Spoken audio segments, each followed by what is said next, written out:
તો જૂનાગઢના વિસાવદરમાં જળબંબાકારની સ્થિતિ છે। વિસાવદરના કાલસારી, રાજપરામાં ધોધમાર વરસાદ, લાલપુર, હસનાપુર, દુધાળા સહિતના ગામોમાં વરસાદ।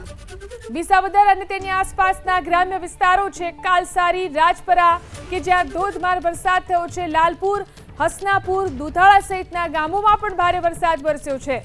જૂનાગઢના વિસાવદર પંથકમાં જળબંબાકારની સ્થિતિ છે। વિસાવદર અને તેની આસપાસના ગ્રામ્ય વિસ્તારોમાં ભારે વરસાદને કારણે જળબંબાકારની સ્થિતિ છે। કાલસારી, રાજપરા, લાલપુર, હસનાપુર, દુધાળા સહિતના ગામોમાં ભારે વરસાદ જોઈ શકાય છે। પાણીનો જે આ તેજ પ્રવાહ જે અહીંથી વહેતો જોવા મળી રહ્યો છે।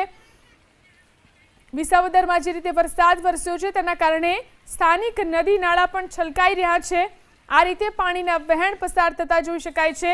ભારે વરસાદ જે રીતે વિસાવદર અને તેની આસપાસના ગ્રામ્ય વિસ્તારોમાં થયો છે, અહીંની સ્થાનિક નદીઓ જે છે તે છલકાઈ રહી છે।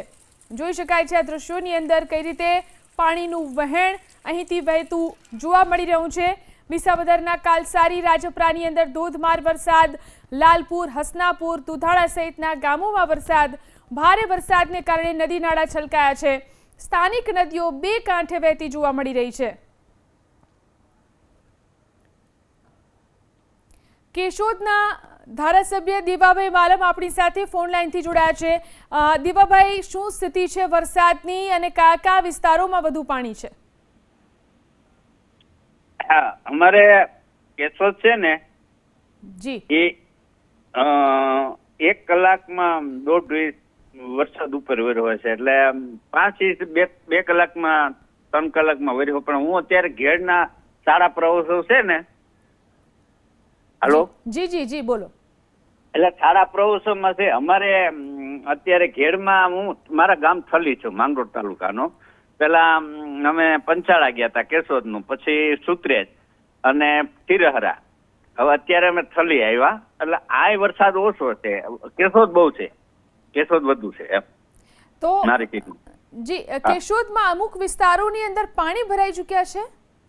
આ કેશોદમાં, અહીંયા હજી ઘેડમાં નહીં એટલે બે જી જી, કેશોદમાં પાણી ભરાઈ ગયું છે? હા, ત્યાં વરસાદ બહુ વધ્યો એકદમ।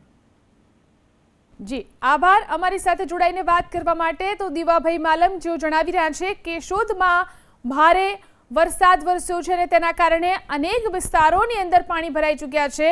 દ્રશ્યોમાં પણ આપ જોઈ શકો છો, કેશોદના રહેણાંક વિસ્તારના દ્રશ્યો છે। આ રહેણાંક વિસ્તાર સોસાયટીની અંદર લગભગ ઘૂંટણથી ઉપર સુધીનું પાણી ભરાયેલું જોવા મળી રહ્યું છે અને સ્થાનિકો તેમાંથી પસાર થઈ રહ્યા છે।